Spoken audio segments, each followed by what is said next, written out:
Hey everyone, so welcome to the first video on my YouTube channel. My name is Hugh and I'm currently a first year university student. For today I want to talk about the projects that got me my first developer jobs during my first year of study. So let's get into it.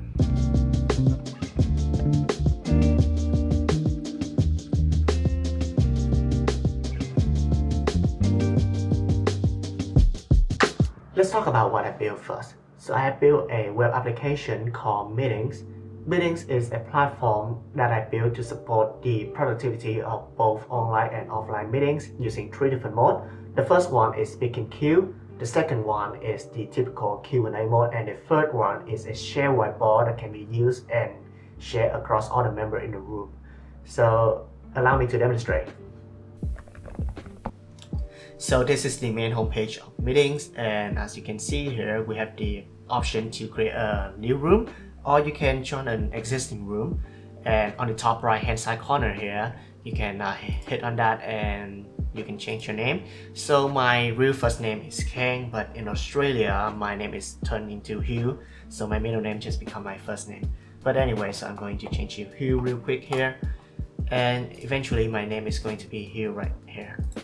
And you can also join the room that you recently just joined in. So anyway, so I'm going to create a room real quick. So the idea is that when you just host a meetings using online platform like Zoom or Google Meet, you're going to go to Meetings, and this is going to be a tool for you to elevate the productivity of your meetings using these three modes right here. So let's see, what mode am I going to use?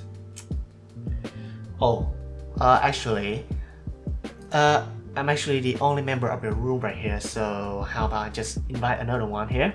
So I'm going to copy the URL to clipboard, and let me just split my screen in half. And you have the option to just join using the existing URL. So I'm gonna do that now.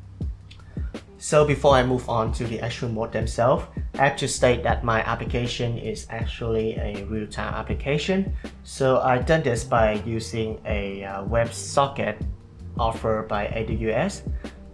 So they offer a service called AWS WebSocket API.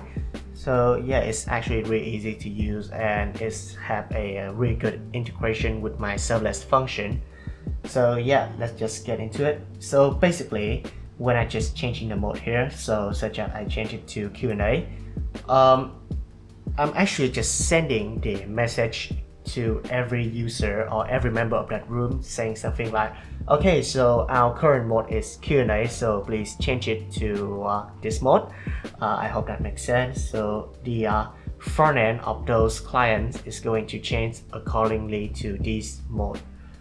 Okay, so I create this mode with the intention to help introvert or any kind of introvert people that don't really want to have their name exposed, because I believe that sometimes that they really want to talk something out, and sometimes they want to ask something, but they just too shy to do it. So I've had the ability to raise a question anonymously or have your name attaching to. So for example, I'm in a class, I'm in a remote class for computer science, and I want to ask the professor something like, let's say, how to invert a binary tree. So something like that, but I'm an introvert, so I don't want to get my name exposed to society. So I'm just hitting the tick here, calling anonymously for myself. So because by doing this, I'm going to send the question to a question board of the room. As you can see here, my name is actually become anonymous now.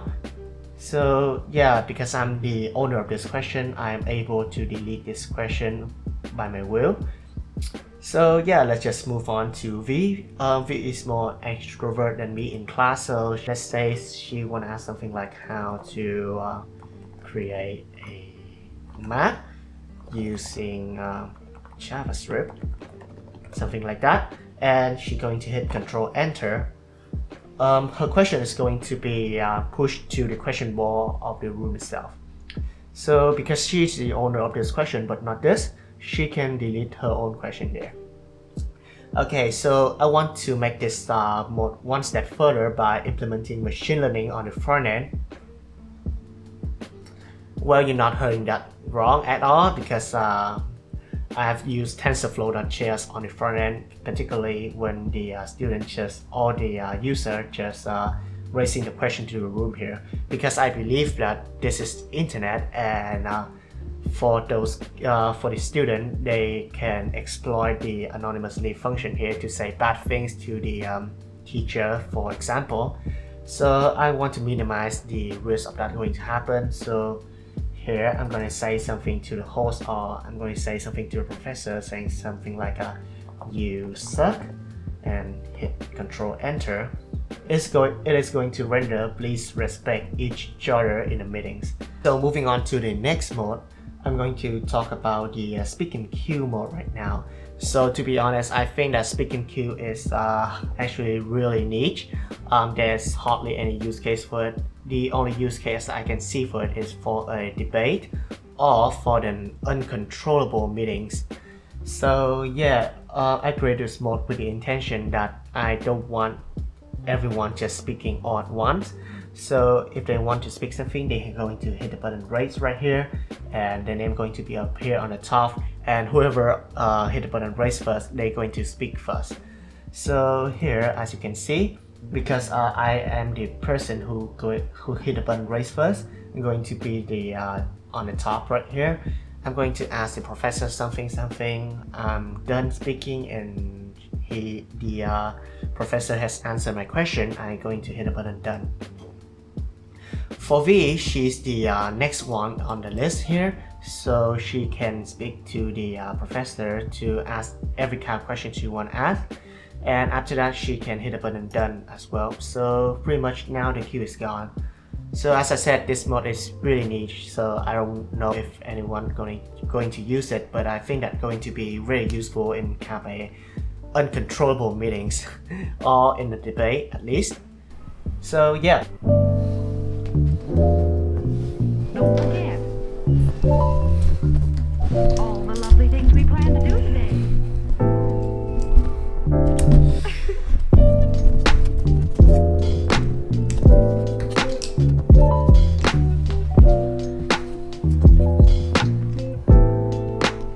So yeah, I thought that instead of just sharing my screen and having myself on the corner right here to streaming and to say some commentary on the project itself, I think that let's just switch it up a bit. So this is what I'm gonna do. I'm gonna have my monitor here, and also I'm gonna have my laptop. So, oh my god, Claire.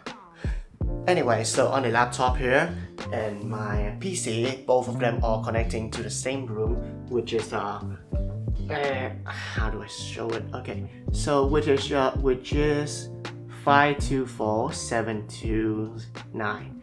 So yeah, what I'm gonna do is that I'm going to scribble something on this screen, and it should also show on the PC screen right here. So yeah, let's just do it. So on this computer right here, just adjust the brightness a bit. Is it better? Yeah, I hope so. Yeah. So what I'm gonna do is that I'm going to scribble anything on the screen right here. It is so hard to do it properly on a touchpad and with one hand like this. But anyway, so yeah, after I just scribble things right here, yep, it is also going to show on my monitor right here. I think that should be kind of hard to see, but let me just move you a bit closer to the monitor itself. There you go. Alright, so I think that it is actually easier to see right now. Yeah, so as you can see on my laptop, I have this kind of scribble here, and whatever I just draw in it is also going to be rendered on this monitor also. So pretty cool, huh? Maybe not so cool, but yeah. One more things that you can do with this is let me just grab my mouse and my keyboard real quick here. So one more thing that you can do is you can select some text here and you can put it in like this, and you can also type something like hey guys, something like this, and enter.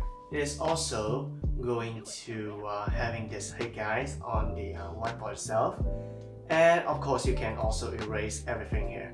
So I'm going to just changing this into size 40, I say, and I'm going to scribble things. Let's just erase all of it here. Yep, cool. So because I'm an admin of this board, I'm able to clear the whiteboard itself. So I'm gonna clear board. So it's going to say, are you sure to clear this board? This session cannot be undone. Yeah, absolutely. So I'm just hit yes. The board right now is pretty much clean right now. So yeah, I think that's pretty much it for this whiteboard mode right here.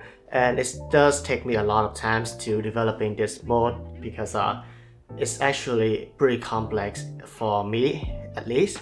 So I tackled some problem with the scalability issue. So let me just show you. So as you can see, every kind of when you just draw something on the whiteboard here, yeah, I think that you can see it on the camera. But yeah, when you just draw something on the whiteboard itself, each of the pixel of these line, it is actually an x and y axis number. I don't know how to say it, but it is an x and y axis. So by doing that, I'm just actually passing an array throughout the DynamoDB database. But in the past, what I did is that whenever I just draw something on this whiteboard, it is going to be saved directly to DynamoDB. So as a result, my whole DynamoDB table just got throttled, and I got nothing to do with it. So I cannot create a room, I cannot do a question, or I cannot even join a room. So which is really bad. So how do I fix this? Is that instead of just saving the this whole thing here, so instead of saving the whole line into the DB itself, what I did is that whenever I just start drawing the line right here, I'm just passing the data through socket to every user of the room. So the problem with this is that if you just join a room recently and it's just has the all the line all over it, you might not see it right away because I'm not saving it on the database. So in order to solve that problem, I also have to set an interval, which is some kind of a autosave function. So I'm going to save this data every 3 minutes. So yeah, I think that's pretty much it. So let's just move on.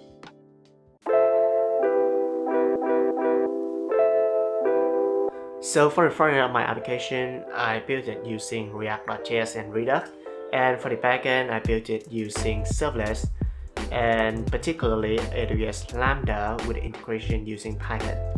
And the database of my application is a NoSQL database called DynamoDB, also offered by AWS themselves.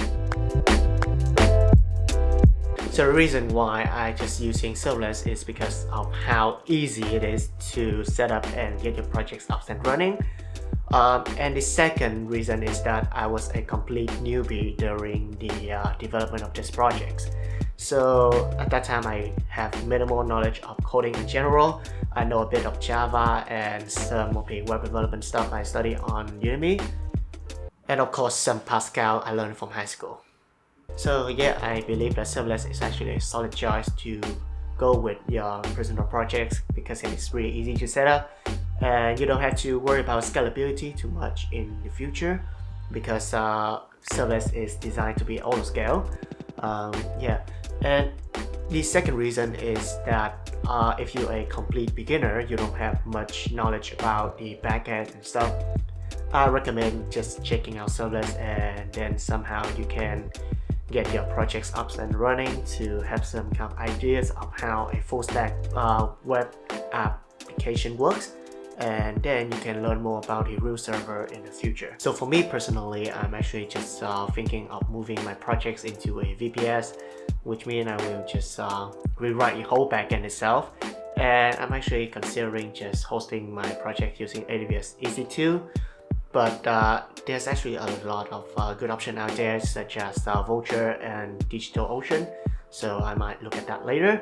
Yeah, there's nothing wrong with Serverless, I have to say, but it's just that for my learning curve, I want to learn more. For the final part of this video, these are some of my future planning for this project. So I was thinking of having actual voice and videos calls into my application, and yeah, I want to make it a complete conference software.